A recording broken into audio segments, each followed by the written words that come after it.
सहकारीका ठगहरूले कसैले देश छोडेर भागेका छन्, कोही यही देशभित्र लुकेका छन्, कोही तपाईको पत्रकार छन्, कोही प्रहरी छन्, कोही सांसद छन्, तिनलाई कारबाही गर्न सकिएको छैन। सहकारी तथा लघुवित्त वित्तीय संस्थाहरूको समस्या समाधानका नीतिगत उपाय र योजनाको प्रतिवेदन आवाज मात्र होइन, आरोप प्रत्यारोप मात्र होइन, फुस्रा भाषण र नारा होइन, योजना सहितको यो प्रतिवेदन आजै यही सदनमा प्रधानमन्त्रीलाई हस्तान्तरण गर्ने योजना सहित आएको थिए। प्रधानमन्त्री उपस्थित हुनुभएको छैन।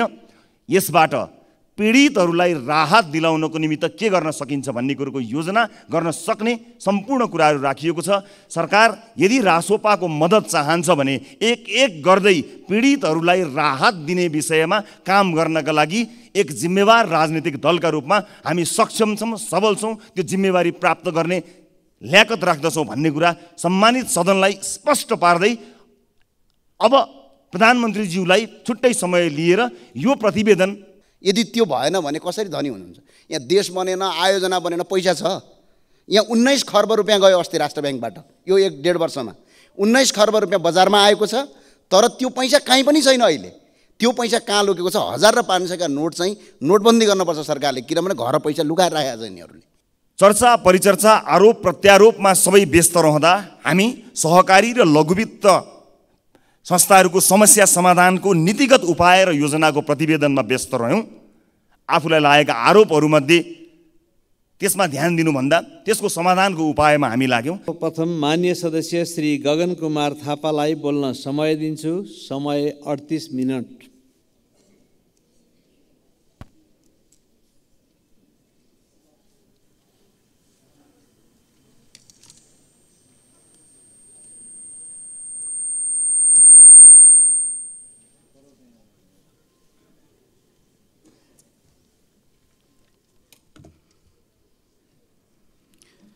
सम्माननीय सभामुख महोदय, केशव कुमार बुढाथोकी संविधान सभाको निर्वाचित सदस्य त हुनुहुन्थ्यो नै।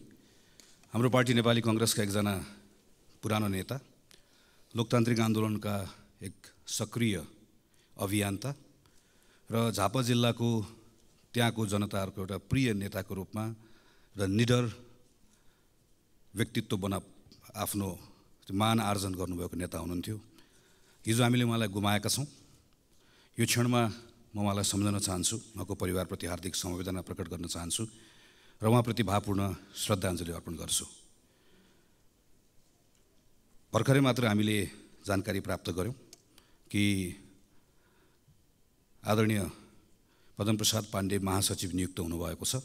म नेपाली कांग्रेस पार्टी, नेपाली कांग्रेसको सिङ्गो संसदीय दलको तर्फबाट उहाँलाई बधाई दिन चाहन्छु र यो कार्यकालको सम्पूर्ण सफलताको कामना पनि गर्छु। हामी आजबाट अधिवेशनको एउटा नयाँ यात्रामा निस्किएका छौँ। योभन्दा अघिल्लो अधिवेशन हाम्रो लागि धेरै सम्झना योग्य रहेन। सरकार आफूले पनि यो कुरालाई स्वीकार गरेको छ।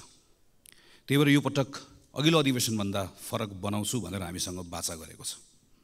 यो पटक म थुप्रै संसदलाई काम दिन्छु। खास गरिकन संविधान कार्यान्वयनसँग जोडिएका थुप्रै कानुनहरू बनाउनु बाँकी छन्। ती कानुनहरू बनाउनलाई संसदको यो अधिवेशनमा सांसदहरूलाई भ्याइ नभ्याइ हुन्छ भन्ने सरकारको बाचा छ। अर्थतन्त्रलाई चलायमान बनाउनका निम्ति पनि थुप्रै कानुनहरू परिमार्जन गर्नुपर्नेछ, कानुनहरू बनाउनु पर्नेछ। यी सन्दर्भमा पनि मैले काम गर्छु भनेर भनेको छ। संहिता कार्यान्वयन लगायतका विषयहरू पनि सरकारले प्राथमिकतामा राख्छु भनेर भनेको छ। हामी त्यसको प्रतीक्षा गरिरहेका छौँ। संसद स्वयं आफैले पनि अघिल्लो अधिवेशनभन्दा म अलिकति काम गर्ने तरिका बदल्छु भनेर हामीले अस्ति पहिलो दिनबाटै यो यात्रा सुरु गरेका छौँ। हामी अलिकति आफ्नो काम गर्ने तरिकालाई व्यवस्थित बनाउँछौँ। हामी एउटा कार्यतालिका बनाएर काम गर्छौँ। हाम्रो संसदीय समितिहरूलाई पनि हामी थप क्रियाशील बनाउँछौँ। हामी संसद समयमा चलाउँछौँ। हामी संसदबाट सरकारले ल्याएका कामहरू समयमा टुङ्ग्याउँछौँ भन्ने हाम्रो बाचा छ। त्यो बाचामा हामी सबै प्रतिबद्ध छौँ नै। संसदीय समितिहरूले पनि यही अनुरूप आफूलाई ढाल्नेछन् भन्ने हाम्रो अपेक्षा छ। संसदीय समितिहरूको विश्वसनीयताको प्रश्न पनि छ। कतिपय सन्दर्भमा हामीले निर्देशन दिनका निम्ति हतारो गरेका छौँ। कतिपय सन्दर्भमा आरोप प्रत्यारोप पनि गरेका छौँ।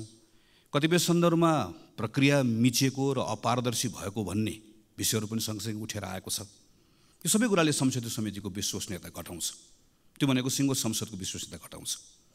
सरकार नयाँ ढङ्गले काम गर्छु भनिरहेको बेलामा व्यवस्थापिका संसदको नेतृत्व सम्माननीय सभामुखले व्यवस्थापिका संसदलाई फरक ढङ्गले चलाउँछु भनिरहेको बेलामा संसदीय समितिको नेतृत्व गर्ने हामी जो छौँ हामी सबैले पनि हाम्रो संसदीय समितिलाई फरक ढङ्गले चलाउँछु भन्ने एउटा सङ्कल्प गर्नै पर्नेछ। हामीसँग विगतका अनुभवहरू छन्।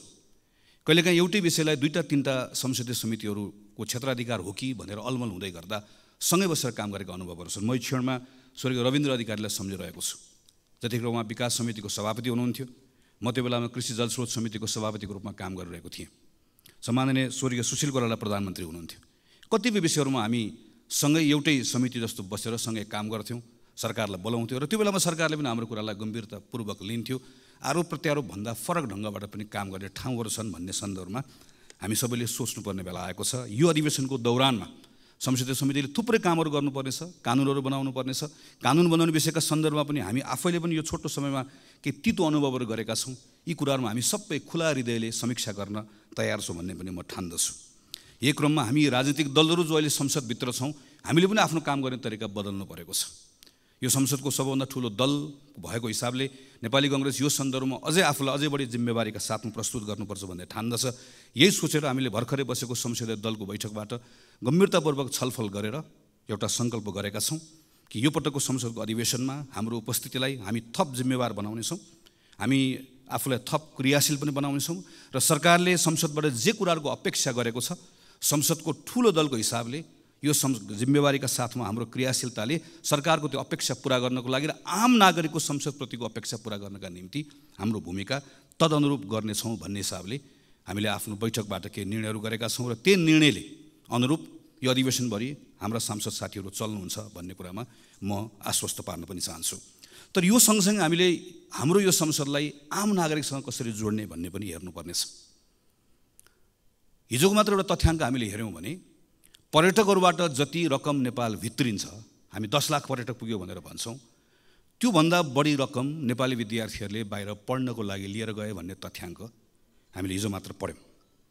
हामीले आफ्नै वरिपरि पनि थुप्रै केटाकेटीहरू बाहिर पढ्न गएको हामीहरू देख्छौँ। हुन त कहिलेकाहीँ हामीहरू मिथ्याङ्कहरूको सहारा पनि लिन्छौँ। नेपालमा खास गरिकन चिकित्सा लगायतका कतिपय विषयका सन्दर्भमा हामीले भ्रामक धारणाहरू बनाएर राखेका छौँ। नेपालको वरिपरि सिमाना क्षेत्रमा दर्जनौँ नर्सिङ कलेजहरू खुलेका छन्, त्यहाँ हजारौँ विद्यार्थीहरू पढ्न गएका छन् भनेर कहिलेकाहीँ आफू आतङ्कित हुन्छौँ, अरूलाई आतङ्कित बनाउँछौँ। हाम्रो सरकारको तथ्याङ्कले भन्छ गएको 3 वर्षमा 300 विद्यार्थी पनि बाहिर पढ्न गएका छैनन् नर्सिङ पढ्नका लागि। अरू विषयहरू पढ्न गएका छन्, अस्ट्रेलिया गएका छन्, क्यानाडा गएका छन्, युरोप गएका छन्, थुप्रै गएका छन्, तर सबै पढ्न भनेर गएका छैनन्। हामीले देख्छौँ कुनै बेला विद्यार्थीहरू बढी बेलायत जान्थे, जतिखेर बेलायतको इमिग्रेसन अलिकति खुकुलो थियो, कुनै बेला अस्ट्रेलिया जान्थे, अहिले क्यानाडा जान्छन्। यो सबै पढ्नको लागि होइन पनि हामीलाई थाहा छ।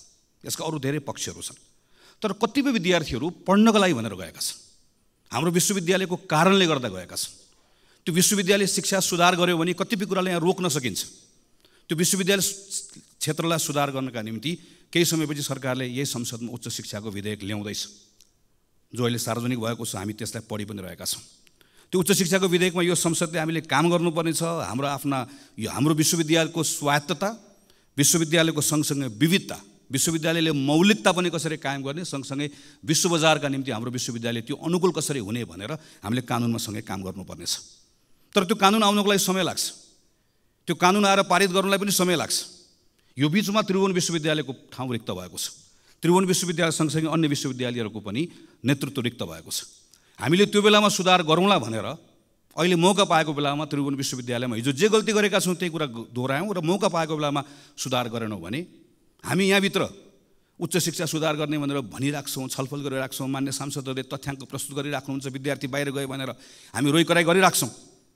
तर संसदले आफूले पाएको जिम्मेवारी हामीले उच्च शिक्षाको विधेयक ठिक ढङ्गले बनाएनौँ र सरकारले मौका पाएको बेलामा त्रिभुवन विश्वविद्यालय, पूर्वाञ्चल विश्वविद्यालय, पोखरा विश्वविद्यालय लगायतको नेतृत्वहरू भागवण्डा नगरिकन विश्वविद्यालयको नेतृत्वको नियुक्ति हेर्दाखेरि नै कुनै पनि नागरिकले टिप्पणी गर्न नसक्ने गरिकन बनाउने मौकाबाट चुक्यो भने हाम्रा कुरा मात्रै हुन्छन्।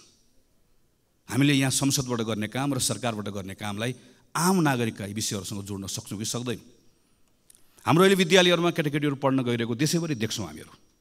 थुप्रै विद्यालयहरू खुलेका छन्, विद्यालयको भवन पनि बनेका छन्, तर एक कक्षामा 100 जना विद्यार्थी भर्ना भएको विद्यार्थीहरू 10-12 कक्षामा पुग्दै गर्दा 30-32 जना विद्यार्थीहरू मात्र बाँकी रहन्छन्। त्योभन्दा पनि डरलाग्दो कुरा अर्को, हाम्रो केटाकेटीहरू विद्यालयमा पढिरहेका छन् तर सिकिरहेका छैनन्, गणित सिकिरहेका छैनन्, विज्ञान सिकिरहेका छैनन्, अङ्ग्रेजी त अझै कम सिकिरहेका छन्। विज्ञान गणित र अङ्ग्रेजी आएन भने अहिले हामी सूचना प्रविधिको जुन कुरा गरिरहेका छौँ, नलेज इकोनोमीको जुन कुरा गरिरहेका छौँ, नेपालले अघिल्लो पटक जुन हामीले हाम्रो ट्रेन छुट्यो भनिरहेका छौँ, अर्को पटक फेरि ट्रेन छुट्छ। 3 कक्षा 4 कक्षा पढ्ने बच्चालाई, 5 कक्षा 6 कक्षा पढ्ने बच्चालाई एकपटक हामीले हेऱ्यौँ भने ती केटाकेटी पढिरहेका छन् तर तिनले गणित विज्ञान अङ्ग्रेजी जानिरहेका छैनन् भने अबको 8-10 वर्षपछि, 5-7 वर्षपछि जब तिनीहरू 18-20 वर्षको हुन्छन् र हामीसँग ठुलो जनसङ्ख्या हाम्रो आफ्नो श्रमको बजारमा हामीसँग हुन्छ, तर अङ्ग्रेजी गणित विज्ञानको फाउन्डेसन नभएको केटाकेटीहरू भइसके पछाडि हामीले चाहेर पनि केही पनि गर्न सक्दैनौँ। हामी अर्को एउटा मौकाबाट फेरि चुक्छौँ।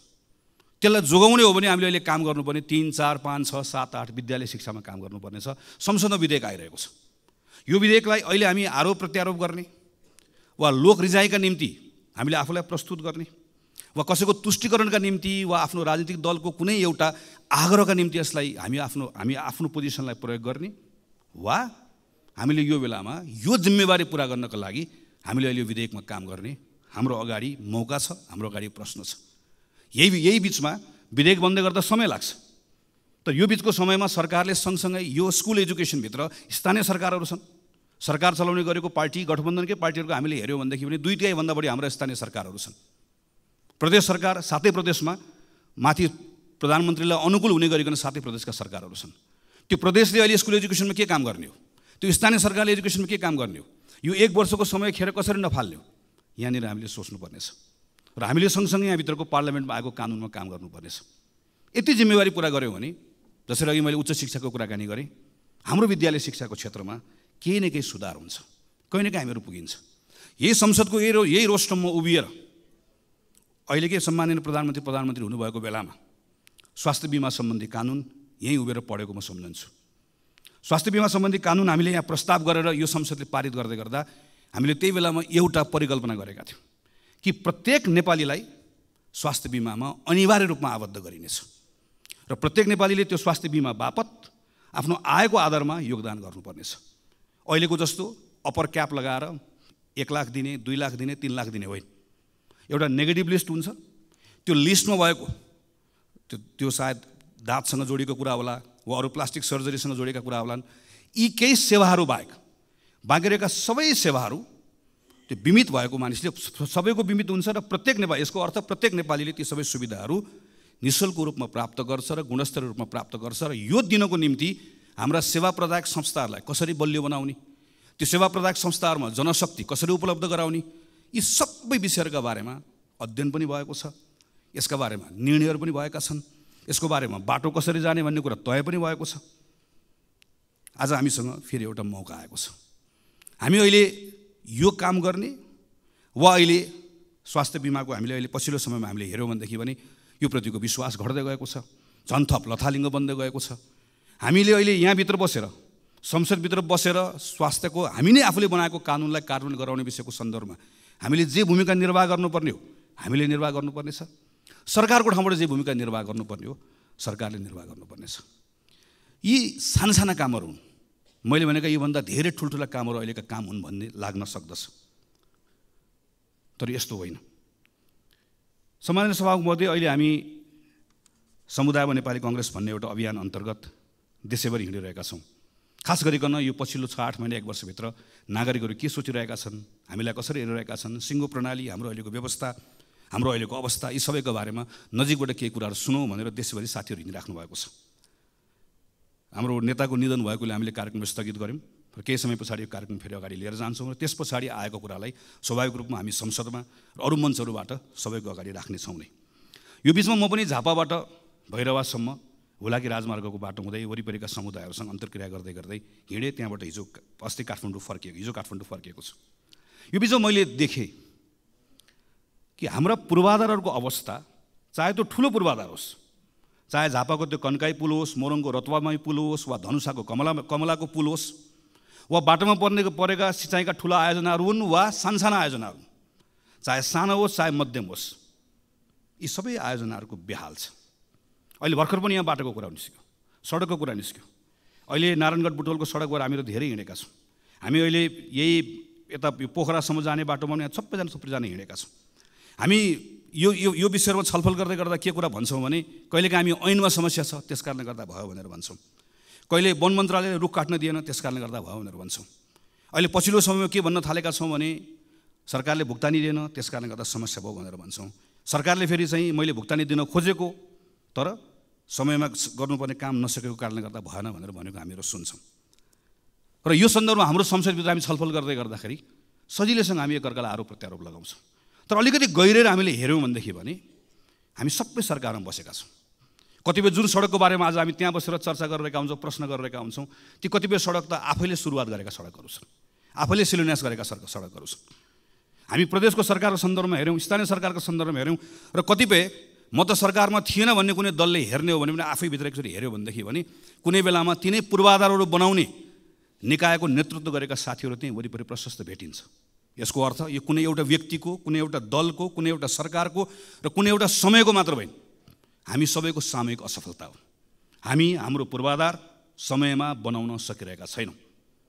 हामी यो सन्दर्भमा चाहे स्थानीय सरकार होस्, चाहे प्रदेश सरकार होस्, चाहे सङ्घको सरकार होस्, चाहे पुल होस्, चाहे सडक होस्, चाहे राम होस्, चाहे हरि होस्, जसले जिम्मा लिए पनि, जसले कुर्सीमा बसे पनि हामी कसैले पनि हाम्रो पूर्वाधार समयमा बनाउन सकिरहेका छैनौँ। समथिङ इज रङ, केही न केही कुरा ठिक भइरहेको छैन।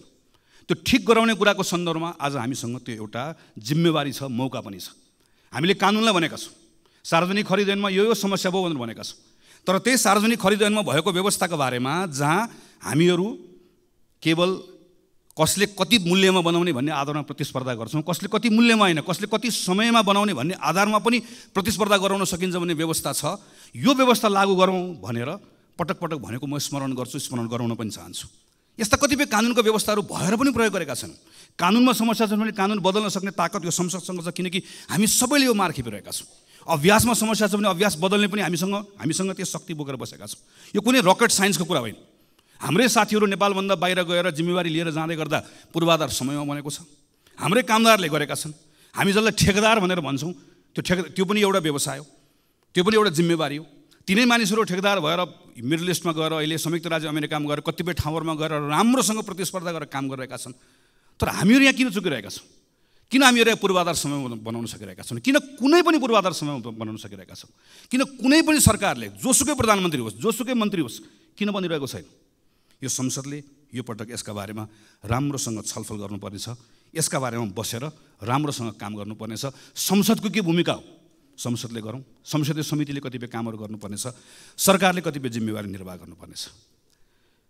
यस्ता साना कामहरू किन गर्नुपर्ने छ भने यी साना कामहरूबाट जुन नागरिकहरूले केही परिवर्तन भएको महसुस गर्छन् त्यसले आजको दिनमा टुटेको भरोसालाई फेरि जागृत गराउन सक्दछ। म अहिले 12-13 दिन घुमेर आइसकेपछि त्योभन्दा पहिला पनि हिँडिरहेको थिएँ। म डराएको छैन, तर कता कता कहीँ न कहीँ मनभित्र एउटा ठुलो चिन्ता केमा लागेको छ भने एउटा भरोसा गुम्दै गएको छ। राम्रोसँग बसेर कुराकानी गऱ्यो भने राजनीतिक अधिकार पाएको कुरामा, आर्थिक सामाजिक सांस्कृतिक अधिकार पाएको कुरामा नागरिकहरूले ठुलो गौरव गरेका छन्। उनीहरू गर्छन्। उनीहरू यो मानेमा हाम्रो नेतृत्वप्रति उनीहरूको ठुलो सम्मान पनि छ, राजनीतिक दलप्रति सम्मान पनि छ। हिजोको अवस्थासँग तुलना गर्दै गर्दा हिजो विद्यालय पढ्न नपाएको मान्छे 8 कक्षा पढ्न पाउँदै गर्दा स्वाभाविक रूपमा खुसी छ। तर के कुराले चिन्तित छ, के कुराले आक्रोशित छ भने 8 कक्षा एउटै कक्षामा पढ्न थालेको धेरै भयो। 8बाट 9 जान चाहन्छ, 9बाट 10 जान चाहन्छ, त्योभन्दा माथि बढ्न चाहन्छ। तर अड्केको कुराले गर्दा आक्रोशित छ, कहीँ न कहीँ भरोसा गुमाएको छ। राजनीतिक दलहरूप्रति मात्र होइन, अहिले पछिल्लो समयमा मैले घुम्दै गर्दा मैले देखेको कुरा अड्डा, अदालत, प्रहरी, प्रशासन, दल, ब्याङ्क, वित्तीय संस्था, हामीसँग जे जति कुराहरू छन् जसलाई हामी संस्था पनि भन्छौँ। स्टेट भनेको केवल पार्लियामेन्ट, अदालतहरू मात्र होइन, सबै कुराहरू सबैसँगको एउटा खालको विश्वास घुम्दै गएको अवस्था छ। यो डरलाग्दो छ। यो विश्वासलाई हामीले पुनर्स्थापित गर्नै पर्छ। यो हामी सबैको जिम्मेवारी हो। यो विश्वास पुनर्जागृत गर्न सकिएन, भरोसा फेरि स्थापित गर्न सकेन भने हामी सबैले गुमाउने अवस्था आउँछ। यसका निम्ति फेरि पनि सबभन्दा बढी काम गर्नुपर्ने, सबभन्दा बढी जिम्मेवारी लिनुपर्ने सरकार सञ्चालन गर्नेले नै हो। सरकार सञ्चालन गर्ने कुरामा फेरि पनि सरकारको नेतृत्व गर्नेले नै हो। मैले यो संसदमा पटक पटक उभिएर त्यस कारणले भनेको छु र फेरि पनि त्यो कुरा दोहोऱ्याउन चाहन्छु। प्रधानमन्त्री नै हो, प्रधानमन्त्री लिडर हो, प्रधानमन्त्री क्याप्टेन हो। प्रधानमन्त्रीले सरकार सञ्चालन गर्दै गर्दा सबैलाई सँगै लिएर गएर अपेक्षित परिणाम दिन सक्दै गर्दा त्यसले एउटा विश्वास जागृत गराउन सक्छ। हामीले अस्ति मात्रै 1 वर्षको आफ्नै कार्यकालको समीक्षा गरेर प्रधानमन्त्रीले केही कुराहरू घोषणा गरेको सुन्यौँ। कतिपय कुराहरूको आत्मस्वीकारोक्ति छ, कतिपय कुराहरू भएका कमजोरीहरूलाई स्वीकार गर्नुभएको छ, कतिपय कुराहरूको सन्दर्भमा नयाँ गर्ने कुराहरूको बारेमा केही सङ्कल्प पनि गर्नुभएको छ। तर त्यही पुसबाट यहाँसम्म आइपुग्दै गर्दाका केही महिनाभित्रका गतिविधिहरू हामीले हेऱ्यौँ भनेदेखि पनि प्रयासहरू गर्न खोजिएको छ, तर अझै पनि त्यहाँ ठिक ढङ्गबाट त्यसलाई त्यो लय पक्रिएको छैन भन्ने हामीले महसुस गरेका छौँ। मलखाद नपाएको कुरा यो संसदमा मैले गर्न थालेको 64-65 सालदेखि प्रत्येक वर्षको सिजन हुन्छ। हामी ठ्याक्क अब चैत वैशाखतिर आएपछि मलको बारेमा कुरा गर्छौँ, ठ्याक्क हामी असार आएपछि विपदको बारेमा। संसदको क्यालेन्डर बनाउँदै गर्दा मलको कुरा गर्ने, एसएलसीमा फेल भएको कुरा गर्ने भने क्यालेन्डर बनाइदिए पनि हुन्छ। कुन समयमा कुन महिनामा के को कुरा हुने भन्ने कुरा यसमा हामी गएको 10, 12, 15 वर्षदेखि लगातार त्यही विषयमा त्यो महिनामा ठ्याक्क कुरा गर्छौँ, त्यसलाई बिर्सन्छौँ, फेरि अर्कोचोटि आउँछ अर्को कुराकानी गर्छौँ। अहिले यस्ता लामो समयदेखि रोकिएका विषयहरूमा केही गर्नुपर्छ भनेर प्रधानमन्त्रीले छलफल गरेको हामीले देख्यौँ। तर छलफल गरिसके पछाडि आज छलफल भयो, मैले भनेको 10 दिनभित्रमा 15 दिनभित्रमा यति काम गर्ने भनेर निर्देशन दिएको पनि हामीले पढ्यौँ। योभन्दा अगाडिको प्रधानमन्त्रीले निर्देशन नदिएकोले अहिले मैले निर्देशन दिएकोले गर्दा हुन्छ भन्ने सोचबाट बाहिर निस्कनुपर्छ। निर्देशनले हाम्रो समस्याको समाधान गर्दैन। प्रधानमन्त्रीले निर्देशन दिएको देखेपछि मन्त्रीले पनि निर्देशन दिने हो, मन्त्रीले दिएको देखेपछि संसदीय समितिले पनि निर्देशन दिने हो, सबैले सबैलाई निर्देशन दिने मात्रै हो। स्थानीय सरकारहरूको हालत यही छ, प्रदेशको सरकारको हालत यही छ। त्यसैले यहाँभित्र हाम्रो समस्याको समाधान खोज्नका निम्ति अतिरिक्त पहल कदमी चाहिएको छ। त्यसैले म फेरि दोहोऱ्याएर भन्छु कि प्रधानमन्त्रीले त्यो सिंहदरबारभित्र प्रधानमन्त्रीको कुर्सीमा बसेर दिनको 10 देखि 5 बजेको समय, जसरी एउटा कुनै संस्थाको प्रमुखले जसले संस्थाको नेतृत्व गरेको हुन्छ, दिनको निश्चित समय आफूले दिएको जिम्मेवारीभन्दा बाहेक अरू कुनै जिम्मेवारीको बारेमा चिन्तन गर्दैन, सोच्दैन, त्यसैलाई प्राथमिकतामा राख्छ। नेपालको प्रधानमन्त्रीले पनि त्यसै गरिकन काम गर्नै पर्छ। त्यसपछि मात्रै त्यो उपलब्ध भएको समयको बिचमा गरिने छलफलले समस्या पनि देखाउँछ, समस्याको पहिचान पनि हुन्छ, समाधान कसरी खोज्ने भन्ने कुरा पनि जान्छ र त्यसैले हामीलाई टुङ्गोमा पनि पुर्याउँछ। काम गर्ने तरिका नबदलिकन फरक परिणाम आउँदैन। उही काम गरेर फरक परिणामको अपेक्षा गर्ने कुरा केवल मूर्खता मात्रै हुन्छ। त्यसको सुरुवात स्वयं प्रधानमन्त्रीबाट गरिनुपर्छ। नागरिकहरूको बिचमा अर्को भएको ठुलो आक्रोशको विषय भनेको सुशासनको विषय हो। सुशासनको सन्दर्भमा हाम्रा संवैधानिक निकायहरूले अत्यन्त पारदर्शी ढङ्गले नै काम गर्ने हो।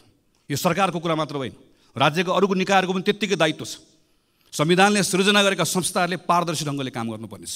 उसको विश्वसनीयतामाथि पनि प्रश्नहरू उठेका छन्, ती विश्वसनीयताले काम गर्नुपर्नेछ। सम्मानित अदालतको पनि यसमा भूमिका छ, संसदीय समितिहरूको पनि भूमिका छ, तर फेरि पनि सबभन्दा ठुलो भूमिका सरकारकै छ। सरकारले सुशासनको सम्बन्धमा मैले काम गरेँ भनेर हुँदैन। सरकारले गरेको कामहरू नागरिकले महसुस गर्न पाउनुपर्छ। नागरिकहरू आफैले त्यो कुरालाई नजिकबाट निहालेर हेरेका हुन्छन्। सरकारले गरेको काममा कुनै पूर्वाग्रह नहोस्, तर सँगसँगै सरकारले गरेको काम सुशासनका निम्ति गरेका पहल कदमीहरू कतैबाट प्रभावित पनि नहोस्। प्रहरी, प्रशासन, अड्डा लगायतका कुराहरू कुनै खालका लोक रिझाइका निम्ति, कुनै स्टन्टबाजी गर्नका निम्ति, कुनै पत्र पत्रिकाको हेडलाइनमा आउनका निम्ति उसले कुनै पनि निर्णयहरू नगरोस् भन्ने कुराको स्वाभाविक रूपमा अपेक्षाहरू रहन्छ। यसो गर्दै गर्दा संसदको पनि पूर्ण रूपमा सरकारलाई साथ रहनुपर्छ। हाम्रो पनि डबल स्ट्यान्डर्ड हुनु हुँदैन। हामीले पनि घटना हेरेर, प्रकरण हेरेर आफ्ना निर्णय, आफ्ना मतहरू बनाउनु हुँदैन। जोसुकै होस्, जतिसुकै शक्तिशाली होस्, राजनीतिक शक्ति होस् कि आर्थिक शक्ति होस्, नेपालको सार्वजनिक जग्गा कसैले हडप्छ भने सजाय पाउनु पर्दैन, दण्ड पाउनु पर्दैन। जतिसुकै शक्तिशाली होस्, जुनसुकै पदमा बसेको होस्, हातमा ताकत होस्, कलम होस्, नागरिकता बनाउनलाई कृत्य गर्छ भने फलानु दलसँग जोडिएको छ, त्यस कारणले गर्दा कृत्य गरे पनि उसको कृत्य माफी हुन्छ, चल्छ। जतिसुकै शक्तिशाली होस्, जुनसुकै ताकत भएको होस्, आम नागरिकहरूले निक्षेप सङ्कलन गरेर जम्मा गरेको सहकारीमा ठगीको धन्दा चलाउँछ, ठगीको धन्दाको मतियार हुन्छ भने कानुनी कारबाहीको दायरामा आउनु पर्दैन, कानुनले कारबाही गर्नु पर्दैन। त्यसैले सुशासनको आजको दिनको मन्त्र बनेको कानुनको शासन, विधिको शासन, चाहे जग्गा मिच्ने होस्, जग्गा हडप्ने होस्, चाहे नागरिकताको कृत्य गर्ने होस्, चाहे सहकारीमा ठग्ने होस्, यताको होस् उताको होस्, जुनसुकै दलको होस्, दलभन्दा बाहिरको होस्, जतिसुकै शक्तिशाली होस्, कसैले पनि उन्मुक्ति पाउनुहुन्न। एउटा सर्वसाधारण नागरिकले, एउटा नेपाली नागरिकले जे गर्दा दण्ड पाउँछ भने शक्तिशालीलाई पनि त्यो कानुन त्यसरी नै लागू हुनुपर्छ। जुनसुकै अवस्थामा पनि, जुनसुकै अर्थमा पनि नेपाल सरकारले यो बाटो यसरी समात्दै गयो भने बल्ल एउटा विश्वासको वातावरण बनाउन सक्छ। अनि सँगसँगै राज्य भएको उपस्थितिको भरोसा दिलाउने कुरा, सुशासन सँगसँगै राज्यको उपस्थिति दिलाउने कुरा, केही विशिष्ट प्रकरणहरूका सन्दर्भमा मेरो राज्यले, मेरो सरकारले के गरिरहेको छ नागरिकले हेरिरहेको हुन्छ। हामी यो संसदमाबाट सुन्न चाहन्छौँ सम्माननीय प्रधानमन्त्रीकै मुखबाट जाजरकोट रुकुममा भूकम्प पीडितहरूको अहिले अवस्था के छ भन्ने कुरा पत्र पत्रिकामा आउन छोडे भनेर तिनका बारेमा हामीले सोच्न छोड्यौँ, हामीले छलफल गर्न छाड्यौँ। राज्यले त्यसका बारेको संवेदनशीलता गुमायो भने राज्य हुनुको अर्थ हुँदैन। हामी विपिन जोशीका बारेको कुरा यहाँ बसेर थाहा पाउन चाहन्छौँ। हामी यो बेलामा रुसमा अलपत्र परेका नेपाली युवाहरू फर्काउनका निम्ति सरकारले गरेको प्रयास अपुग भयो, अपर्याप्त भयो। त्यसका निम्ति थप काम गर्नुपर्छ। ती जसरी लगेका हुन् त्यो लानेहरू एउटा एउटा ठगलाई छाड्नु पनि हुन्न, एउटा एउटाले दण्ड पनि पाउनुपर्छ, तर तिनका निम्ति सम्पूर्ण प्रयास लाउनुपर्छ। एउटा एउटा आमाको आँखामा बगेको आँसु पुछ्नका निम्ति राज्यले सम्पूर्ण ताकत लगाउनुपर्छ, अनि बल्ल राज्य भएको अनुभूति हुन्छ। सडक दुर्घटनामा मरेका मानिसहरूका बारेमा मर्छ, रिपोर्ट बन्छ। सहकारीबाट ठगिएका मानिसहरूका बारेमा रिपोर्ट बन्छ। ती सबै रिपोर्टहरू दराजमा गएर थन्किएर बसेका छन्। हामी हेर्न चाहन्छौँ यो अधिवेशनको दौरानमा सरकारले गरेको काम, अनि सरकारका मन्त्रीहरूले यहाँ उभिएर मैले यो रिपोर्ट पढेर यसको आधारमा यो 5वटा काम गरेँ भनेर त्यहाँ उभिएर हामी प्रश्न गर्न चाहन्छौँ, त्यहाँ उभिएर हामी सुझाव दिन चाहन्छौँ, त्यहाँ उभिएर परिणाम आएको हेर्न चाहन्छौँ। हामी सरकारलाई मद्दत गर्न चाहन्छौँ, किनकि आजको दिनको सरकारको कुरा मात्र होइन, सरकारमा बसेको कारणले गर्दा मात्र होइन। हामी यो बेलामा यतिखेर सानसाना कुराहरूको परिणामबाट नागरिकहरू खुसी भएको हेर्न चाहन्छौँ। झापादेखि यहाँसम्म आइपुग्दै गर्दा कतै जङ्गली हात्तीको कुरा छ, जसरी पहाडमा बस्ने साथीहरूले सधैँभरि बाँदरको कुरा गर्नुहुन्छ। माडीको किसानहरूले रातिको समयमा निकुञ्जभित्र गाडी कुद्ने व्यवस्था गर्नुहोस्। ठुरीको मानिसहरूले सामान्य मेरो त्यहाँभित्रको मेरो भन्सारको त्यहाँको स्तरोन्नति गरिदियो। काहीँ दुधको किसानको कुरा छ, काहीँ केराको किसानको कुरा छ। मैले खालि यति मात्र भन्न खोजेको, यति साना कुराहरू छन् र यति डुएबल छन्, गर्न सकिने कुराहरू छन्। बसेर प्रधानमन्त्रीले मन्त्रीले एक ठाउँ बसेर यो कुरा गरौँ भनेर भन्दै गर्दा गर्न नसकिने कुराहरू छैनन्, असम्भव कुराहरू छैनन्, सम्भव कुराहरू छन्। स्रोत साधनले भ्याउने कुरा छ, नियम कानुनले दिएको कुरा छ, केवल इच्छा शक्ति चाहिएको छ। यी सानसाना कुराहरूबाट अहिले मैले शिक्षाको कुरा गरेँ, स्वास्थ्यको कुरा गरेँ। अब यही 5-6 महिना 6-7 महिनामा अहिले निराश भएको नागरिकले मेरो विद्यालयमा अलिकति सुधार देख्यो, विश्वविद्यालयको नियुक्ति सही ढङ्गले भएको देख्यो, ठगहरूलाई थुनिएको देख्यो, यता पूर्वाधारको कुरामा थोरै सुधार भएको देख्यो, सानसाना कुराहरू मात्र देख्यो भने त्यही नागरिकले फेरि राम्रो हुँदै गयो, राम्रो हुँदै जान थालेको छ, हिजोभन्दा आज राम्रो भयो भनेर भरोसा त्यहीँबाट जाग्न थाल्छ, त्यहीँबाट एउटा स्थिति बन्न थाल्छ। यसमा हामीले ध्यान दिनुपर्नेछ। र यसपछिको सबभन्दा महत्त्वपूर्ण विषय भनेको हाम्रो अर्थतन्त्रको विषय हो। राष्ट्र ब्याङ्कले हिजो मात्रै चालु आर्थिक वर्षको 6 महिनाको अहिलेको आर्थिक अवस्थाको प्रतिवेदन सार्वजनिक गरेको छ। हाम्रो रेमिटेन्स, हाम्रो पर्यटकहरूको आगमन, हामीले अहिले प्राप्त गरेको ऋण, हाम्रो ग्रान्ट, फरेन डिरेक्ट इन्भेस्टमेन्ट, सबभन्दा ठुलो कुरा हाम्रो फरेन करेन्सीको रिजर्भ, सबैमा अत्यन्त सन्तोषजनक स्थिति देखिएको तथ्याङ्कले देखाउँछ। 6 महिनामा करिब 7 खरब 32 अरब रुपियाँ, 33 अरब रुपियाँ रेमिटेन्सबाट आएको छ। म त्यो खाडीमा, मलेसियामा, भारतमा, अरू देशहरूमा गएर काम गरेर दुःख गरेर नेपाल पठाएर आजको यो अप्ठ्यारोमा नेपाल चलाइराख्नुभएका, नेपाल चलाउनका निम्ति खास नेपाल चलाउने ती तमाम गएका साथीहरूलाई हामीले कहिले पलायन भयो भनिदिएका छौँ, कहिले भाष्यो भनिदिएका छौँ। म यो संसदको रोस्टरमा उभिएर तीप्रति सम्मान प्रकट गर्न चाहन्छु। तिनले पठाएको, तिनको मेहनतको कारणले गर्दा आज हाम्रो त्यो इकोनोमी चलेको छ।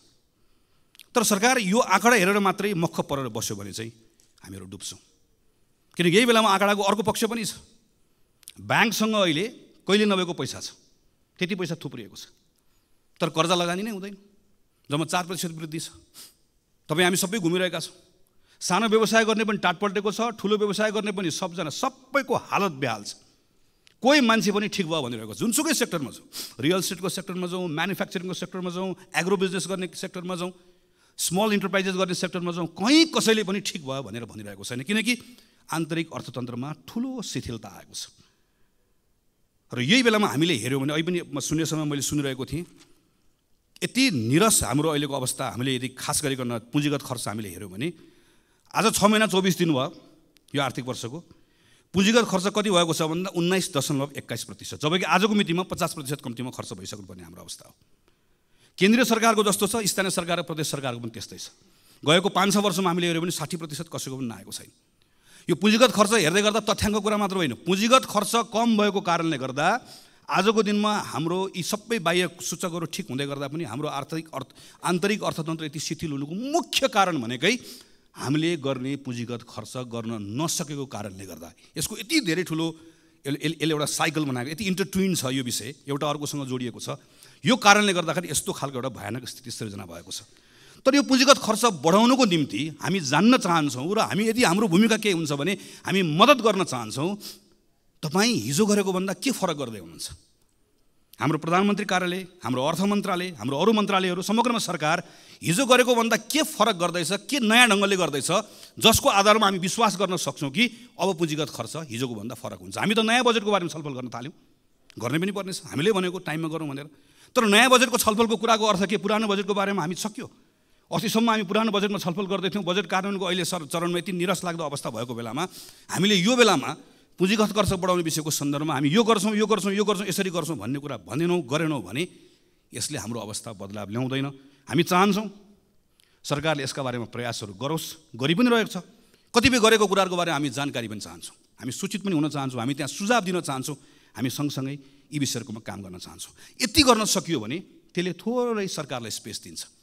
त्यो स्पेस पाएपछि अब के कानुनहरूमा काम गर्नुपर्नेछ। कम्तीमा पनि 5वटा कानुन खारेज गर्नुपर्नेछ।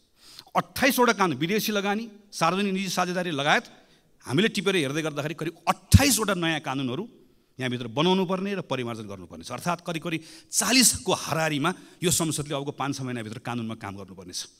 हामी ती कानुनमा काम गर्न तयार छौँ। पहिला सानो क्विक विन्सहरू हामीलाई चाहियो, त्यसले थोरै विश्वासको वातावरण बनाउँछ। त्यति विश्वासको वातावरण बनाइसकेपछि हामीले कानुनमा सुधार गर्नुपर्नेछ, त्यसले अझै वातावरण दिन्छ। त्यति वातावरण दिएपछि अनि हामीले अर्थतन्त्रको संरचनागत सुधार गर्नै पर्नेछ। किनकि हामी निर्वाचनमा जाने, निर्वाचन जित्ने, बहुमतको सरकार बन्ने, संविधान बनिसक्यो, कुनै अहिले युद्ध द्वन्द्व केही छैन, हामी सामान्य अवस्थामा छौँ। यो अवस्थामा पनि हामीले अर्थतन्त्रको संरचनागत सुधार गरेनौँ। हेर्नुहोस् त हाम्रो व्यापार घाटा, हामी अहिले हेऱ्यौँ भने हामी बङ्गलादेश जस्तो हुने भन्छौँ म्यानुफ्याक्चरिङ सेक्टरमा। हाम्रो अहिले करको दर जुन छ, करको यो दर राखेर हामी बङ्गलादेश जस्तो हामी म्यानुफ्याक्चरिङ सेक्टर बन्न सक्छौँ। हामी पर्यटनमा यत्रो ठुलो आशा गरिरहेका छौँ। तर आजको दिनमा हाम्रो म्यानुफ्याक्चरिङ सेक्टर लगायतको यी सेक्टर्सहरूबाट हामीले रोजगारी सृजना गर्न सकेनौँ भनेदेखि भने हाम्रो अर्थतन्त्रको हालत अहिले जे छ अझ योभन्दा पनि कमजोर बन्दै जान्छ। हाम्रो अर्थतन्त्रमा संरचनागत सुधार नगरिकन हाम्रो अवस्था बदलिन्न। संरचनागत सुधारको लागि पहिलो पाइला नचालिकन गन्तव्यमा पुगिन्न। पहिलो पाइला चाल्नको लागि आत्मविश्वास चाहिएको छ। आत्मविश्वासको लागि अहिले केही सुधार गर्नुपर्नेछ। सानो सुधार गऱ्यौँ थोरै ठाउँ दिन्छ, थोरै ठाउँमा बसेर कानुनी सुधार गरौँ अझै ठुलो ठाउँ दिन्छ, अनि त्यो ठुलो ठाउँले आत्मविश्वास दिन्छ। त्यसपछि हामीले संरचनागत सुधार हामीले गर्नै पर्छ। हाम्रो अहिलेको जस्तो एग्रिकल्चर राखेर, अहिलेको जस्तो म्यानुफ्याक्चरिङ राखेर, अनि अहिलेको जस्तो हाम्रो यति यो खालको सर्भिस सेक्टर राखेर, अनि सर्भिस सेक्टरको हाम्रो कन्ट्रिब्युसन चाहिँ 60% बढी सर्भिस सेक्टरको भनेर हामीले भन्ने, तर हाम्रो सर्भिस सेक्टर जुन खालको छ यो खालको सर्भिस सेक्टर राखेर हामी कहीँ पनि पुग्दैनौँ। हामीले एउटा ठुलो जम्प गर्नुपर्ने छ। त्यो जम्प गर्नुको लागि हामीलाई एउटा ठुलो आधार चाहिएको छ। यसका निम्ति सम्माननीय सभामुख महोदय, योभन्दा राम्रो मौका कहिले आउँछ? संविधान बन्यो, संहिता आयो, सङ्घ छ, प्रदेश छ, सबैतिर अहिले एक खालको अनुकूलता छ, सबैतिर एउटा खालको वातावरण छ। हामीलाई कुनै बाह्य कारणले गर्दा अप्ठ्यारो भएको छैन। हामी सबै सहजतामा छौँ। हामी सबै सहजतामा भएको बेलामा पनि नेपाल सङ्कटमा छ, नेपाल सङ्कटमा छ, नेपाल अप्ठ्यारोमा छ भनेर भन्ने हो भने चाहिँ सजिलो चाहिँ कहिले हुने हो? के भयो भने चाहिँ नेपाललाई सङ्कटबाट बाहिर निकाल्ने हो त हामीले। त्यसरी यो बेलामा फरक ढङ्गले काम गर्ने कुरामा सरकारले सोचोस् भन्ने हो। र नेपाली कङ्ग्रेस पार्टी हामी संसदको ठुलो दलको हिसाबले यो अभियानमा हामी सरकारमा छौँ, हाम्रो जिम्मेवारी छ, त्यहाँ पनि छँदैछ। हामी यो संसदको यो ठाउँबाट पनि सरकारले बनाउने कानुन, सरकारले यहाँबाट खोजेका तमाम कुराहरूका सन्दर्भमा हामी सहयात्रा गर्न चाहन्छौँ, हामी सँगसँगै मद्दत पनि गर्न चाहन्छौँ। यी सबै विषयहरू छलफल गर्दै गर्दा संविधानको अर्को पाटो हामीले बिर्सनौँ न। हामीले संविधानमा दलितका बारेमा कुरा गरेका छौँ, मधेसीका बारेमा कुरा गरेका छौँ, महिलाका बारेमा कुरा गरेका छौँ, अल्पसङ्ख्यकका बारेमा कुरा गरेका छौँ। यी तमाम विषयहरूको कुराकानी गर्दै गर्दा यो केवल बोल्ने विषय मात्र होइन। केही समयपछि संसदमा निर्वाचनको ऐन आउँदैछ, राजनीतिक दल सम्बन्धी ऐन आउँदैछ। यी तमाम कानुनहरूमा छलफल गर्दै यो पटक संसदले यहाँभित्र फेरि के हावी नहोस् भन्नेतर्फ सचेत रहनै पर्छ भने संविधानको त्यो मर्म जसले दलित, महिला, मधेसी, मुस्लिम सबैको, अल्पसङ्ख्यक सबको समान प्रतिनिधित्वको कुरा गर्छ, समान हैसियतको कुरा गर्छ, हाम्रा कानुनहरू पछाडि नफर्क्यौँ, हाम्रा कानुनहरू यो त्यो रिग्रेसिभ बाटोमा नजाओस् भन्नेतर्फ पनि संसदको यो अधिवेशनमा हामीले यथेष्ट ध्यान पुर्याउनु पर्नेछ। पछिल्लो समयमा हामी के देख्दै गएका छौँ भने डेमोक्रेसीको एउटा सुन्दर पक्ष भनेको असहमति राख्न पाउने कुरा हो, आफ्नो फरक मत राख्न पाउने कुरा हो। तर केन्द्र कतिपय ठाउँमा सङ्घको सरकार पनि हामी कतिपय ठाउँमा अनुदार हुँदै गर्दा त्यसको सिको प्रदेशको सरकारले, त्यसको सिको स्थानीय सरकारहरूले गर्न थालेर एउटा नागरिकका समूहले आफ्नो मागहरू राख्दै गर्दा, हाम्रो असहमतिहरू राख्दै गर्दाखेरि, हाम्रो सिभिक स्पेसहरू हामीले खुम्चाउँदै जाँदै गर्दा, साँगुरो बनाउँदै जाँदै गर्दा यसले अनुदार चेहरा देखाउने, चरित्र देखाउने मात्र होइन, त्यसले त्यो डेमोक्रेसीको सबैभन्दा सुन्दर पक्षलाई सङ्कुचित गर्दै गर्दा यो प्रतिको विश्वास पनि उड्दै जान्छ। यो तर्फ पनि सरकार सचेत रहनुपर्नेछ र संसद पनि सचेत रहनुपर्नेछ। हामीले पनि सरकारलाई यो सन्दर्भमा हामी यो त्यो नभनिकन उसलाई सचेत गराउनुपर्ने, उसलाई ख्याल गराउनुपर्नेछ कि डेमोक्रेसीमा यहाँ संसदभित्र मात्र होइन, संसदमा हामीले सरकारलाई औँला तेर्साउन पाएको जस्तै नागरिकले पनि रत्न पार्कमा बसेर सरकारलाई औँला तेर्साउन पाउनुपर्छ, चाहे त्यो स्थानीय सरकार होस्, चाहे त्यो सङ्घको सरकार होस्। त्यो स्पेस यदि खुम्चिँदै गयो, साँगुरो हुँदै गयो भने त्यो आक्रोश सिङ्गो प्रणालीले थेग्नुपर्ने अवस्था आउँछ, जुन हामीले थेग्न नसक्ने अवस्था बन्न सक्दछ। त्यसैले सम्माननीय सभामुख महोदय, नेपाली कङ्ग्रेस पार्टीको तर्फबाट हामी यो पटकको यो अधिवेशन यसपटक हाम्रै माग, हामी सबैको माग रह्यो, हामी बजेटको प्री बजेट छलफल पनि अहिले गर्दैछौँ। यसलाई पनि हामी सार्थक बनाउन चाहन्छौँ, यो औपचारिकता मात्र नहोस् भन्ने चाहन्छौँ। हामी सरकारले भनेका तमाम जुन कमिटमेन्ट अनुसारको कानुनहरू यो संसदको अधिवेशनमा आओस् भन्ने चाहन्छौँ। त्यो सक्रियतापूर्वक त्यसमा हामीहरू भाग लिएर अन्य दलहरूसँग पनि सहकार्य गरेर हामी छिटोभन्दा छिटो हाम्रो संविधानको मर्म अनुसारको कानुनहरू बनाएर यहाँबाट पारित होस् भन्ने अवस्था होस् भन्ने हामी चाहन्छौँ। यो अधिवेशनमा सम्माननीय सभामुख महोदयले प्रारम्भमा भन्नुभएको जस्तै यसलाई हामी जिम्मेवार बनाउँछौँ, व्यवस्थित बनाउँछौँ, तर सँगसँगै सांसदहरूले राख्नुभएको कुराहरू चाहे शून्य समयमा होस्, चाहे विशेष समयमा होस्, यहाँबाट उठेका ती प्रश्नहरू केवल प्रश्नका रूपमा मात्र नहोस्, सरकारले निरन्तर रूपमा त्यसको जवाफ दिने अवस्था बनोस्। हामी यो सन्दर्भमा काम होस् भन्ने चाहन्छौँ।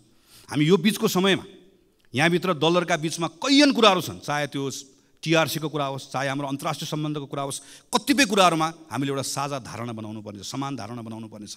संसदभित्र हुने छलफलले, यहाँभित्र हुने वाद विवादले, यहाँभित्र हुने बहसले एकतालाई बल पुऱ्याओस्, चाहे त्यो शान्ति प्रक्रिया टुङ्ग्याउने सन्दर्भमा होस्, चाहे त्यो हाम्रो अन्तर्राष्ट्रिय सम्बन्ध, यो दल त्यो दल नभनिकन नेपालको अन्तर्राष्ट्रिय सम्बन्धलाई सबैले अन गर्ने, हाम्रो आफ्नो अन्तर्राष्ट्रिय सम्बन्ध बनाउने कुराको सन्दर्भमा, चाहे अहिले अप्ठ्यारोमा परेका इकोनोमीका कतिपय कुरालाई सुधार गर्ने विषयका सन्दर्भमा हाम्रो भित्र हुने यहाँभित्रको छलफलले, प्रश्नले, वाद विवादले, यहाँभित्रको बहसले त्यसलाई बल पुऱ्याओस्, अझै सँगै काम गर्ने कुरामा त्यसलाई ताकत दियोस्।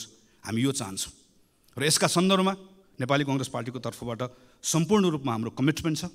हामीले यो पटक अस्ति भर्खर बसेको संसद दलको बैठकको निर्णयमा भनेका छौँ, संविधानको रक्षा, यो व्यवस्थाको सुदृढीकरण र आम नागरिकहरूले व्यवस्थासँग गरेको जुन अपेक्षा छ त्यसलाई पुरा गर्ने भन्दा आजको दिनमा हाम्रो लागि अर्को कुनै विषय छैन, हाम्रो लागि अर्को कुनै प्राथमिकता छैन, त्यो नै हाम्रो लागि सर्वोपरि छ। त्यही मान्यताका साथमा यो पटकको संसदको अधिवेशनभरि यो हाम्रो पार्टीको तर्फबाट यहाँ उपस्थित रहनुभएको सबै सांसद साथीहरूले व्यक्तिगत रूपमा पनि र कतिपय ठाउँमा संसदीय समितिभित्र सबै ठाउँमा कानुन निर्माण गर्ने कुरामा, संसदको बहसमा, छलफलमा यी सबै कुराहरू सकारात्मक ढङ्गबाट जिम्मेवारीका साथमा क्रियाशील भएर कानुनहरू निर्माण गर्ने कुरा निष्कर्षमा पुगोस्। सरकारमाथि निरन्तर प्रश्न पनि होस्, कतिपय ठाउँमा प्रतिरोध पनि होस्, बहस पनि होस्, छलफल पनि होस्, सुझाव पनि होस्, सहकार्य पनि होस्। यी विषयका सन्दर्भमा हाम्रा सांसद साथीहरूले काम गर्ने भन्ने सन्दर्भमा जुन स्वाभाविक पनि छ, तर अझै बढी जोड दिएर हामीले अस्ति भर्खर भएको बैठकबाट निर्णय गरेका छौँ। त्यसैले आज पहिलो हाम्रो पार्टी दलको तर्फबाट आफ्नो विषयहरू राखेर आफ्नो विषयहरू टुङ्ग्याउने क्रममा म सिङ्गो सम्मानित सभामुख महोदय मार्फत सिङ्गो संसदलाई यो कुरामा आश्वस्त पार्न चाहन्छु कि जसरी यो अहिलेको यो अधिवेशन यसलाई सार्थक बनाउने भनेर सरकारले, सम्माननीय सभामुख महोदयले, सबै राजनीतिक दलका शीर्ष नेताहरूले, हामी सबैले एउटा सोच बनाएका छौँ, सङ्कल्प बनाएका छौँ। यो सङ्कल्पलाई पुरा गर्ने साथमा हामी नेपाली कङ्ग्रेस पार्टीको तर्फबाट 100% हाम्रो यसमा संलग्नता रहन्छ, 100% हाम्रो सक्रियता रहन्छ र हामी अन्य दलहरूसँग, संसदभित्र रहनुभएका तमाम अरू सबै दलहरूसँग कानुन निर्माण गर्ने कुरा, सुशासनका कुरा, भ्रष्टाचार अन्त्य गर्ने कुरा र हाम्रो अर्थतन्त्रलाई चलायमान बनाउने कुरा र संविधानलाई कार्यान्वयन गर्ने कुरा, खास गरिकन संहिताको कार्यान्वयन गर्ने कुरा, सुशासनको कुरा लगायतका तमाम विषयहरूका सन्दर्भमा हामी सहकार्य पनि गर्न चाहन्छौँ। ती सहकार्यको त्यो सहकार्य गर्ने विषयको सन्दर्भमा पनि हामीहरू खुला छौँ र हामी किन पनि यो ठान्दछौँ भने आजको यो घडी, अहिले यो बेलाको समय यत्रो सफलता प्राप्त गरिसकेपछि यही संविधान सभामा, पहिलो संविधान सभा त्यसका दृश्यहरू याद छ, दोस्रो संविधान सभा त्यसको दृश्यहरू याद छ, त्यति अप्ठ्यारो समयहरू हामीले पार गरेर आयौँ। आज त धेरै सहजता छ, धेरै अनुकूलता छ, तर यो सहजता र अनुकूलताको बिचमा पनि एक प्रकारले सम्मानित सभामुख महोदय राजनीतिक दलहरूको अग्नि परीक्षाको जस्तो समय छ। तर यो दलको मात्र अग्नि परीक्षा होइन, सिङ्गो लोकतान्त्रिक प्रणालीको अग्नि परीक्षा जस्तो छ। लोकतान्त्रिक प्रणालीको मात्र होइन, हाम्रो समय नै एक प्रकारले अग्नि परीक्षामा गएको जस्तो भएको छ। किन? हामी अहिले चुक्यौँ भने त्यसबाट जे क्षति हुन्छ त्यो क्षतिको पूर्ति सानो समयले गर्न सकिन्न, सानो स्रोतले गर्न सकिन्न। हामीसँग चुक्ने सुविधा छैन। हामीले यो पटक हामी सबैले आफ्नो ठाउँबाट आफ्नो भूमिका निर्वाह गऱ्यौँ भने हामी त्यो चुकाइमा पर्दैनौँ। त्यसका निम्ति संसदको अधिवेशन सार्थक होस्, हामी हाम्रो ठाउँबाट आफ्नो जिम्मेवारी निर्वाह गर्छौँ। हामी सबै आफ्नो जिम्मेवारी निर्वाह गर्ने कुरामा त्यही बाटोमा अगाडि बढौँ भन्ने हाम्रो शुभेच्छा राख्दै, शुभकामना राख्दै मेरो आफ्नो कुरा टुङ्ग्याउँछु। धन्यवाद, नमस्कार, जय नेपाल। माननीय श्री ज्ञानबहादुर साई, समय 3 मिनेट। त्यसपछि माननीय श्री अशोक कुमार चौधरी।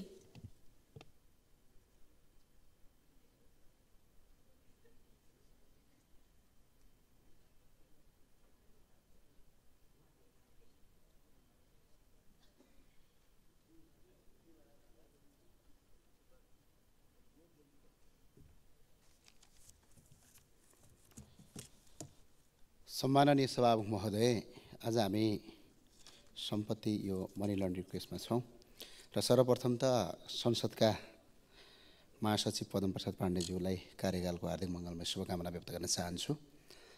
पहिलो यो सबै कुरा हेरियो, यो चाहिँ पुरानै तरिकाबाट कानुन बन्यो कि नयाँ हिसाबले बनाउनु पर्यो। जस्तै यसमा एउटा कुरा सहकारीको म एउटा दफा यहाँ सुनाउँछु। 25 करोडसम्म कारोबार गर्नेलाई स्थानीय तहले अनुगमन र निरीक्षण गर्ने भनेको छ। आज मकै पोलेर आफ्नो पेट गुजारा गरेर 50 रुपियाँ सहकारीमा राखेका नागरिकहरू आज रोइरहेका छन्। सहकारीका ठगहरूले कसैले देश छोडेर भागेका छन्, कोही यही देशभित्र लुकेका छन्, कोही तपाईको पत्रकार छन्, कोही प्रहरी छन्, कोही सांसद छन्। तिनलाई कारबाही गर्न सकिएको छैन, किनभने कानुन यहाँ के गरिएको छ भने गलत प्रयोजनका लागि प्रयोग गरिएको छ। स्थानीय तहलाई यो अधिकार दिने बित्तिकै त्यहाँ सहकारीको कुरा के हुन्छ भने स्थानीय नेता मिलेर सहकारी ठगसँग मिलेर नीति बनाएर अगाडि बढ्छन्। यो कुरा रद्द गर्नु पर्थ्यो, यो क्यान्सल गर्नु पर्थ्यो। यो कुरा गलत भयो। दोस्रो कुरा, अर्को क्यासिनोको कुरा मैले सुने। 6 महिनामा कसले नयाँ अर्को क्यासिनो बनाउन सक्छ? एउटा क्यासिनो बनाउनका लागि कति पैसा चाहिन्छ? मिनिमम अरबभन्दा बढी चाहिन्छ पैसा। अनि 6 महिनामा अर्को क्यासिनो बनाउन सक्छ? अनि यस्तो कुरा पनि लेख्ने। र अर्को एउटा कुरो, क्रिप्टो करेन्सीको कुरा चाहिँ यसलाई आतङ्ककारी गतिविधि भनेर राखेको रहेछ। हाँसो लाग्यो मलाई। कुन दिन फेसबुक, ट्विटर, युट्युब सबैलाई पनि आतङ्ककारी भन्देला भन्ने डर भइसक्यो। क्रिप्टो करेन्सी भनेको के हो भने यसलाई चाहिँ कानुनी रूपमा अझै वैध दिएर मान्यता दिएर यसलाई प्रयोग गर्नुपर्ने कुरा, यसलाई चाहिँ आतङ्ककारी गतिविधिमा राखिएको छ। यो कुरा गलत हो, किनभने हामीले टेक्नोलोजीलाई एडप्ट गर्ने हो, टेक्नोलोजीलाई तपाईँको ट्याकल गर्ने होइन। यो कुरा चाहिँ स्पष्ट यहाँ छ। अर्को एउटा कुरा के छ भने यो इन्भेस्टमेन्टको कुरा छ। यहाँ आज ट्रिलियन्स अफ डलर छ नेपालीहरूसँग। बाहिरबाट कसैले पैसा ल्यायो भने यहाँ 4 पटक खोज्न जान्छ। दुबईलाई हेरौँ, स्विजरल्यान्डलाई हेरौँ, उनीहरूले कसरी आफ्नो देशमा लगानी भित्राएका छन्। यहाँ त लगानी भित्राउनै नदिने, लगानी मैत्रीपूर्ण वातावरण बनाउनका लागि यहाँ केही चाहिँदैन। नेपालमा बसेर कसैले अपराध नगरे हुन्छ, विदेशबाट जति पैसा नेपालमा ल्याए हुन्छ। यो नीति चाहिँ हामीले बनाउन आवश्यक छ। यदि त्यो भएन भने कसरी धनी हुनुहुन्छ? यहाँ देश बनेन, आयोजना बनेन, पैसा छ। यहाँ 19 खर्ब रुपियाँ गयो अस्ति राष्ट्र ब्याङ्कबाट। यो 1.5 वर्षमा 19 खर्ब रुपियाँ बजारमा आएको छ। तर त्यो पैसा कहीँ पनि छैन अहिले। त्यो पैसा कहाँ लुकेको छ? 1000 र 500 का नोट चाहिँ नोटबन्दी गर्नुपर्छ सरकारले, किनभने घर पैसा लुकाएर राखेको छ यिनीहरूले। यो कागज बनाउनै पर्छ। यो कुरा आउनु पर्थ्यो, यो कुरा आएन। त्यो भए हुनाले सरकारले ल्याएको यो विधेयक यो कसो भयो भने 2015 सालमा बिपीले पहिलोपटक संसद प्रधानमन्त्री हुँदा बिपी सरकारले बनेको संसदले बनाएको कानुन जस्तो भयो। त्यो भएको हुनाले यो अलिकति परिमार्जन गरौँ, नयाँ हिसाबले ल्याउँ। हस्, धन्यवाद। रवि लामे छानेलाई बोल्न समय दिन्छु। समय 9 मिनेट।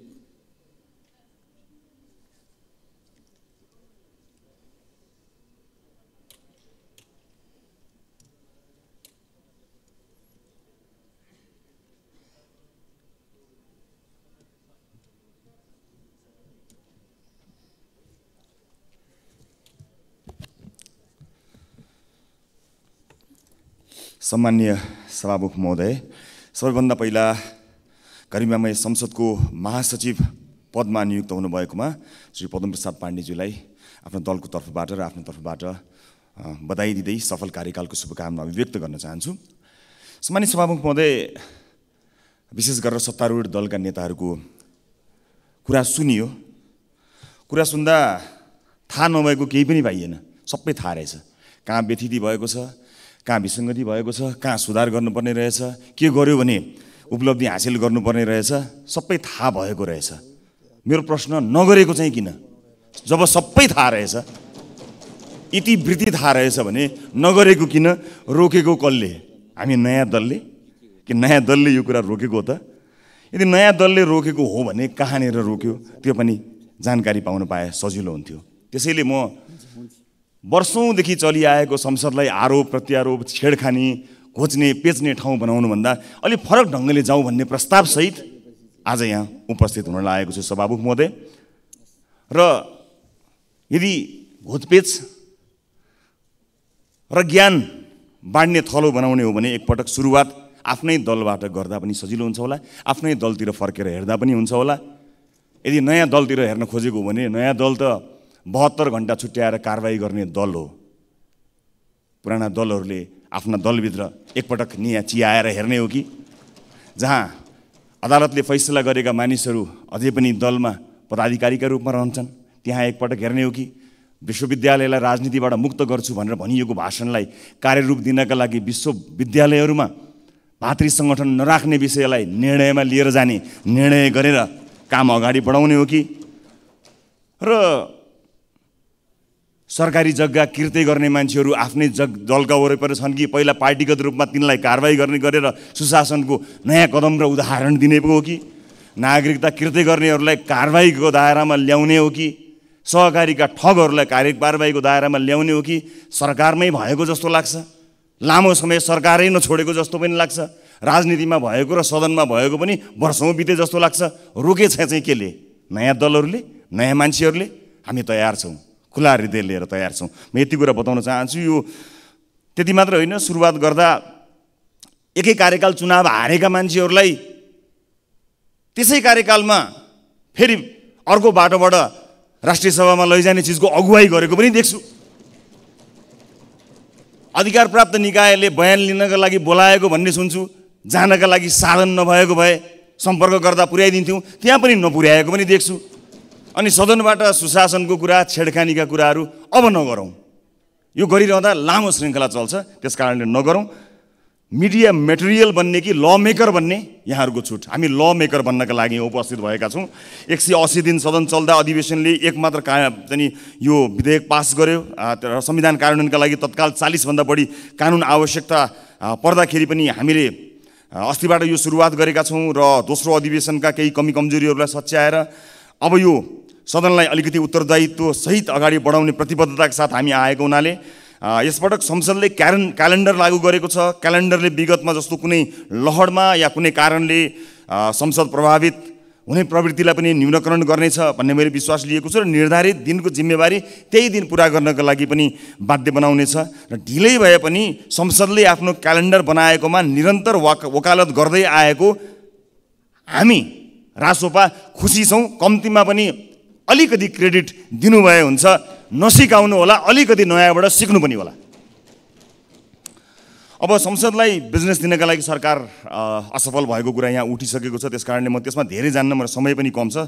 र त्यस्तो अवस्थामा सरकारले बिजनेस नदिँदाको अवस्थामा सांसदहरूले दर्ता गराएका सङ्कल्प र जरुरी सार्वजनिक महत्त्वका प्रस्ताव कार्यसूचीमै नचढाउने जुन प्रवृत्ति छ त्यसलाई चाहिँ नागरिकसँग प्रत्यक्ष जोडिने अनेकौँ यस्ता प्रस्ताव दर्तामै सीमित गराउने यो गलत अभ्यास, विशेष गरेर संसद चाहिँ जनप्रतिनिधिको एउटा सच्चा थलो भएको हुनाले त्यसमा अलिकति जोड दिनुपर्ने कुरामा सभामुख महोदयको ध्यान आकर्षण गर्न चाहन्छु र संसदमा विभिन्न प्रतिनिधित्व गर्ने दलहरू र शीर्ष नेतृत्वको पनि ध्यान आकर्षण म गर्न चाहन्छु।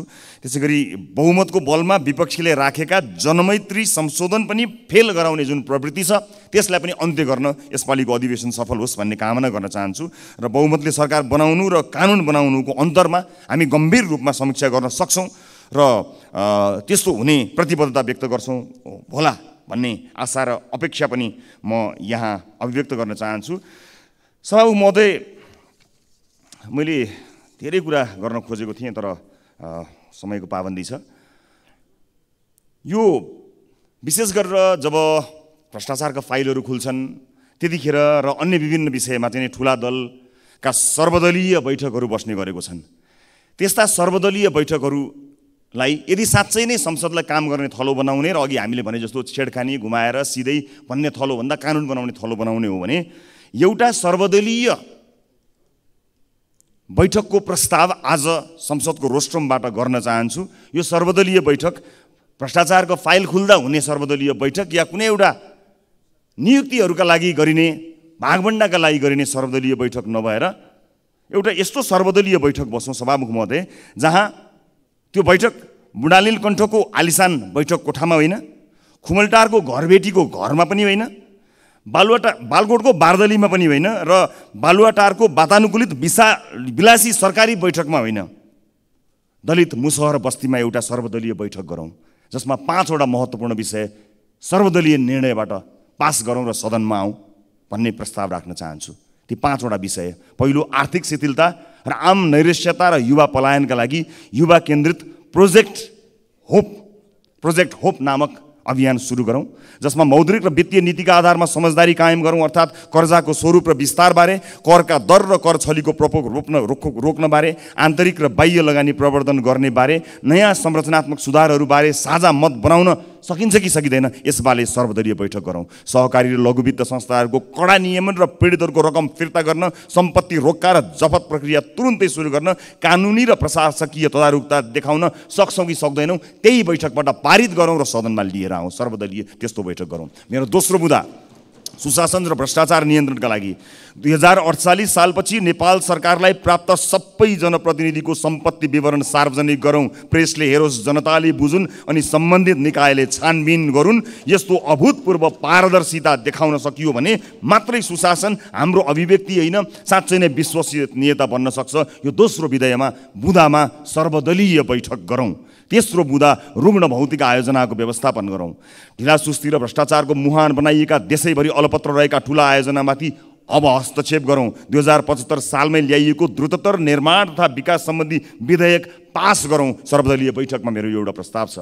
मेरो चौथो प्रस्ताव छ सर्वदलीय बैठकका लागि शिक्षा, स्वास्थ्य र सामाजिक सुरक्षाका सङ्कट समाधान गर्नको निमित्त। सिप र सिकाइको सङ्कट छ, स्वास्थ्य बिमाको अपर्याप्तता छ, कुपोषणको महामारी छ र धान्न नसकिने सामाजिक सुरक्षाको मोडलबारे शीर्ष नेताहरूले कहिल्यै छलफल भएको देखिएको छैन। हामीले सुरु गरेका छौँ यस्तो नीति मन्थन र यो श्रृङ्खलामा सहभागी हुने प्रस्ताव, म सर्वदलीय प्रस्ताव यहाँ राख्न चाहन्छु, जहाँ विश्वविद्यालयको कुलपति प्रधानमन्त्री होइन, मेरिट बेसमा क्षमतावान मान्छे आउने कुराको सुनिश्चितता गरौँ। परराष्ट्र मामिला सम्बन्धी विषयमा एउटा प्रस्ताव राख्न चाहन्छु सभामुख महोदय। यसमा के सत्ता पक्ष के विपक्ष, सत्ता टिकाउन कुनै शक्ति राष्ट्रको अवाञ्छित सद्भाव खोज्ने लिगलेगे दौड छोडी भारत, चीन, युरोपेली सङ्घ, अमेरिका जस्ता राष्ट्रहरूलाई कसरी हेर्ने, ऋण र अनुदानका कस्ता शर्त स्वीकार्ने, साझा ग्लोबल मुद्दामा हाम्रो अडान कस्तो हुन्छ भन्ने बारे एकरूपता कायम गरौँ। जलवायु परिवर्तन, क्षेत्रीय कनेक्टिभिटी, अधिकतम विकसित राष्ट्रहरूको दर्जाबाट स्तरोन्नति हुँदै गर्दाको सङ्क्रमणकालीन सहजता, सहुलियतपूर्ण वित्त बजार, प्रविधि हस्तान्तरण जस्ता विषयमा केन्द्रित आर्थिक कूटनीतिमा क्षमता वृद्धि गर्ने विषयमा बैठकमा एकरूपता कायम गरौँ भन्ने कुराको प्रस्ताव राख्न चाहन्छु सभामुख महोदय। अन्त्यमा यस अधिवेशनमा हाम्रा पार्टीका केही प्राथमिकताहरू छन्। स्थानीय सरकारको सबलीकरण र टिआरसी, पीडित मैत्री हुने र अन्तर्राष्ट्रिय मानवाधिकारको विषयलाई मध्यनजर राख्दै हुने विषयमा रासोपा सघाउन तयार छ। त्यसै गरी सर्वव्यापी कुशासन र दण्डहीनता विरुद्ध हामी यसपटक सदनमा आवाज उठाउँछौँ। आर्थिक पुनरुत्थान तथा युवा उद्यमशीलतामा केन्द्रित नीतिगत रूपमा हामी यसपटक पहल गर्नेछौँ। सर्वाङ्गीण विकास, सामाजिक विकास, शिक्षा, स्वास्थ्य जस्ता विषयमा कुराकानी गर्नेछौँ। सभामुख महोदय, मलाई 1 मिनटको समय पाऊँ, म एउटा कुरा सकिहाल्छु। सम्मानीय सभामुख महोदय,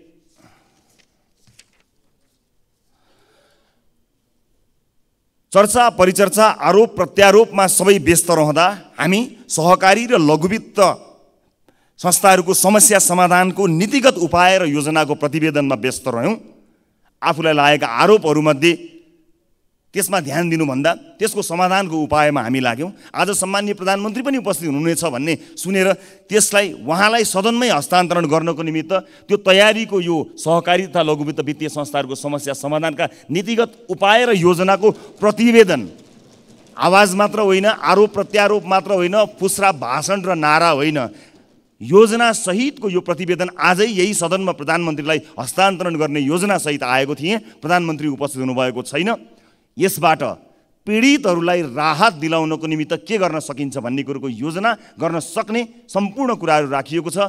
सरकार यदि रासोपाको मद्दत चाहन्छ भने एक एक गर्दै पीडितहरूलाई राहत दिने विषयमा काम गर्नका लागि एक जिम्मेवार राजनीतिक दलका रूपमा हामी सक्षम छौँ, सबल छौँ, त्यो जिम्मेवारी प्राप्त गर्ने ल्याकत राख्दछौँ भन्ने कुरा सम्मानित सदनलाई स्पष्ट पार्दै अब प्रधानमन्त्रीज्यूलाई छुट्टै समय लिएर यो प्रतिवेदन बुझाउने कुरा सम्मानित सदनलाई जानकारी गराउँदै आफ्नो समय पनि समाप्त भएको र समयका लागि सम्मान्य सभामुखज्यूलाई धन्यवाद दिँदै बिदा चाहन्छु। नमस्कार।